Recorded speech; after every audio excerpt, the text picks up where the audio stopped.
Okay, let's talk about how to practice boogie woogie piano. And I've had a fair amount of experience with this in the last couple of weeks because I've really become kind of obsessed with boogie woogie piano, and I've never really dove into it like I have recently here. And so the thing that's really worked for me with boogie woogie and with all kinds of piano practice is, first of all, start slowly. And I break this rule all the time because I want to just jump in and play something quickly. And when I do that, I just frustrate myself. I'll try and get that bass pattern going, and my fingers just fumble. But the key is not that practice makes perfect, but I've heard it said that perfect practice makes perfect. Now, I suppose your practice doesn't need to be perfect, but it does need to be pretty accurate. So you want to slow it down enough that you can get these things under your fingers. So let's do this in F, and we'll do this standard boogie woogie piano line that we're going to need for the Liberace piece anyway. And we'll go back over this. So we want to make sure we have comfortable fingering for ourselves. So in this case, we start low on this F and bounce up to the thumb. That's logical for an octave. And then we end up on our ring finger on the A. And whenever we go up chromatically, it's usually one finger after the next is the easiest thing to do. You might be crossing over a little bit, but for now, and we kind of have to look ahead with what we're playing, knowing that we're going to be bouncing off these octaves and then getting back to the F.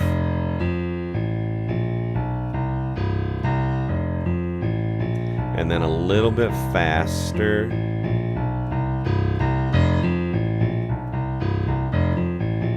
And if there's a section,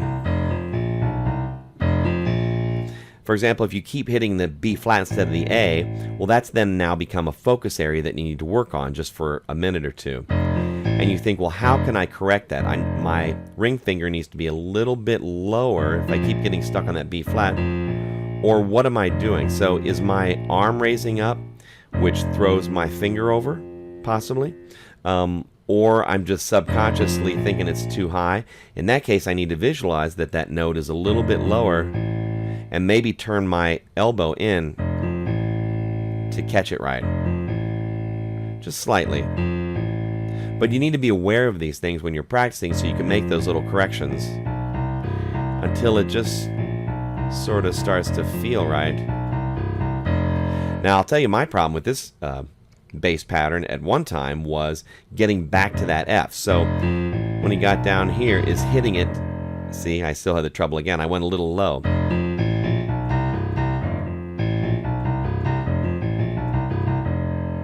I had to come up a little more.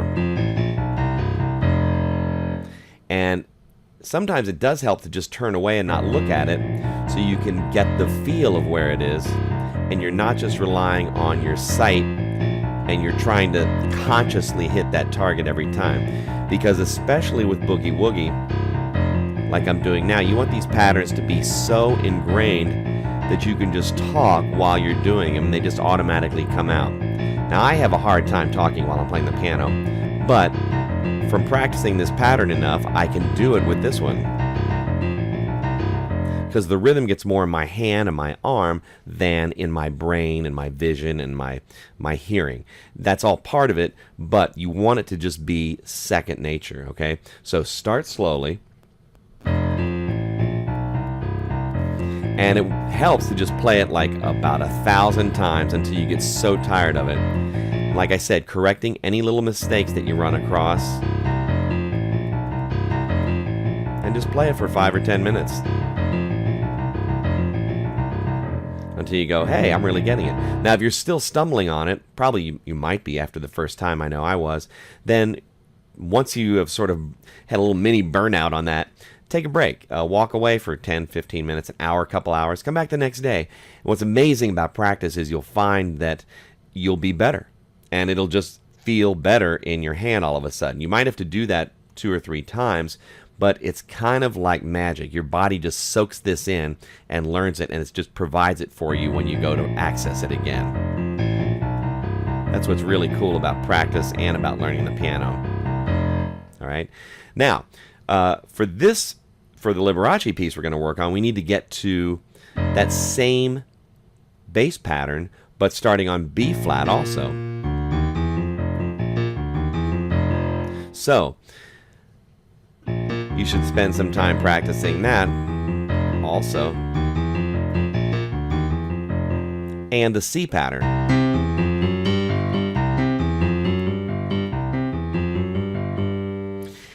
And then once you've got those a little bit under your fingers, or you feel comfortable with them, you'll need the transition between those different chords, because the piece needs to keep moving as the chords change. So we've got to start with this, and then we're going to need to get to the B flat.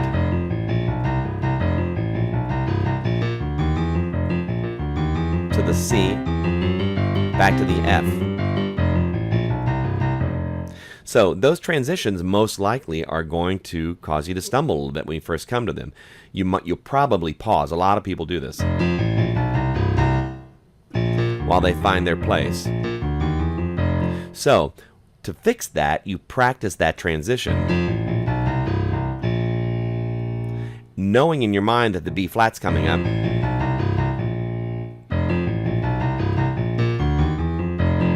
Now the first part of that transition is just getting your pinky on the B flat. But your hand has to be ready to do the whole figure. So the next part of that transition is the continuation from that B flat. So the first part is just hitting the B flat. The next part then is playing that whole figure. All right, so you've got... So there's little mini transitions in between there that you're going to need to take care of. And then the C.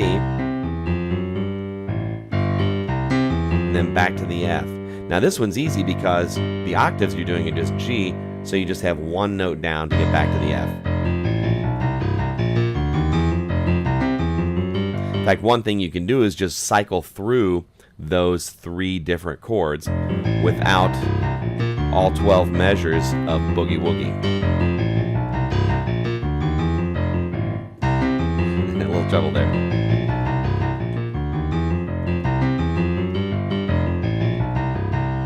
Like that, okay? But again, start slowly, work your way up, focus on those transitions and the mini transitions in there. And like I said, the breaks are really important. They give your mind a chance to rest, to digest it, and to just program it in deeply into your brain so it's there for you the next time. So you also want to set targets, and we're doing this already, but for example, when we're coming out of this F pattern, your next target is a B flat, which is going to be right here with your pinky. So if you can think of it that way, I know that helps me, is that that's my next target. And then I have another target right after that with my thumb. And once I've got both those targets hit, it's easier for me to lock in on that bass, because those fingers will be in place and everything else is where I need it to be. So you got to hit that target, and then you're there. And the C, same way. And then you're there. So targets are very important, not only for your left hand, but your right hand as well. So let's put together something here. Let's grab a, let's see here. Now, I recommend you learn these right and left hands separately. So let's pick one of these licks here, like the second one down in our right hand licks. And let's make it a bouncy sort of boogie woogie rhythm, okay? So it'll be like... No, I take that back. Let's make it a straight rhythm. Okay?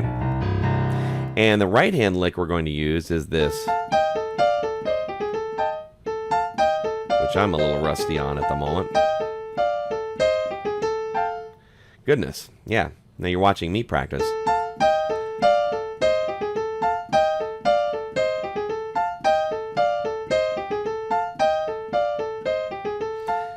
And our goal is just to keep this going with the bass going.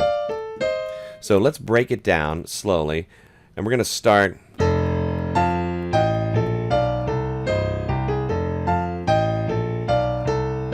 just so we know where everything comes. We can do it really slowly.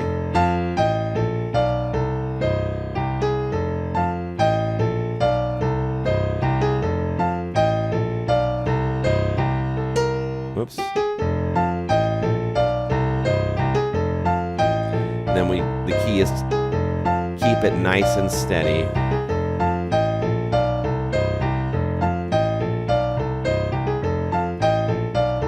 Until we can speed it up.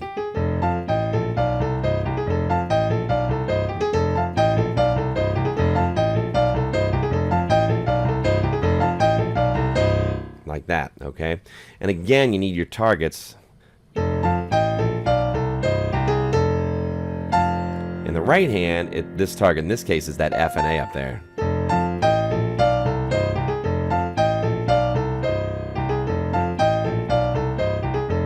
Like that.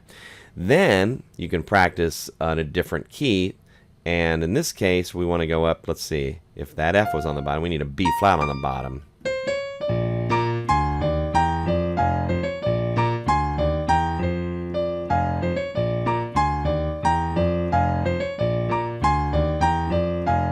For the B flat.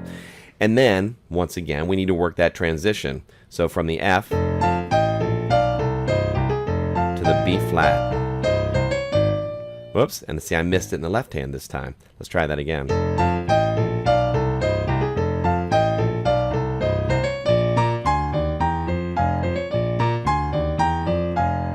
And then back to the F. So in this case, for the right hand, what helps me with this particular pattern is locking in that 1, 2, 1. So I know if I'm going back to F, I need to hit the G. For B flat, I need to hit the C. And that will kind of lock me in, especially once I get that second target up high. So, going to B flat, back to F, C. Oh, I wasn't ready for C, was I? No, back to F again. Let's head to the C. There we go, B flat.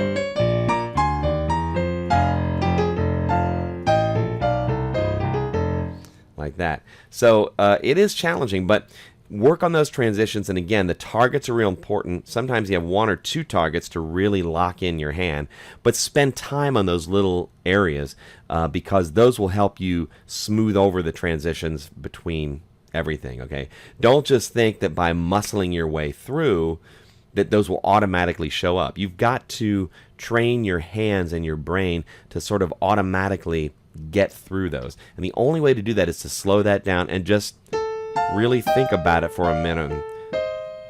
Up to the B flat, for example. F. And work your way through them slowly and speed up and then lock it in that way, not brute force. Just hoping your hands will catch up, because they won't, and you'll practice the wrong things, and that will become what's locked in, or nothing will get locked in. So spend time on those little mini areas like that. And the hands together, I realize, is another tricky part too. But the nice thing about Boogie Woogie is generally things line up real nice. So in this case,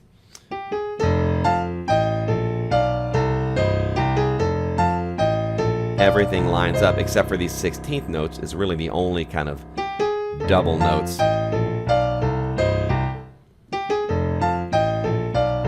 And we can bounce it too.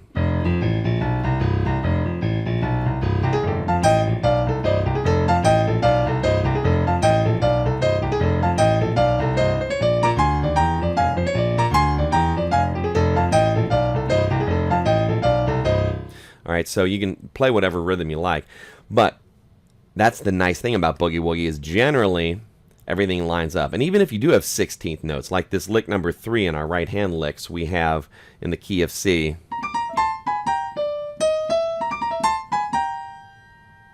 And in the key of F, it would be, let's see, a 7th here. So let's do this. Whoops.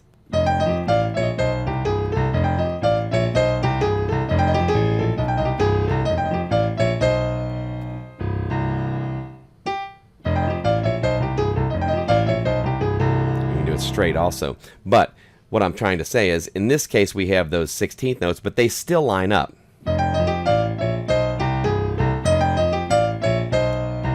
Because you have 4 16th notes in the same span as 2 8th notes. So, see what I mean?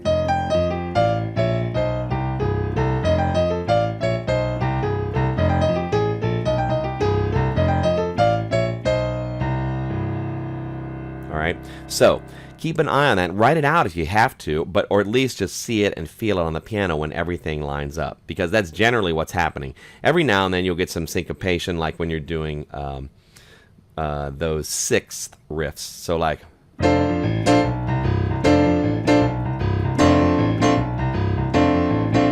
but even those, when they're syncopated in the right hand, they line up like, they always line up, generally, with one of the notes from the bass. So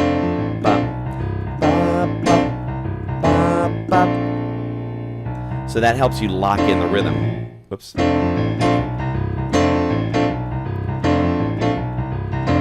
Like that, okay?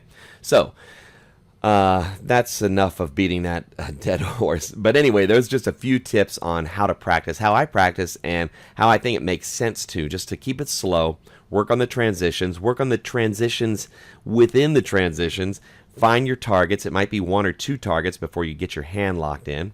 Working on your hands together, everything lines up. Line those notes up and see exactly where they come so that a measure finishes the same time in both hands.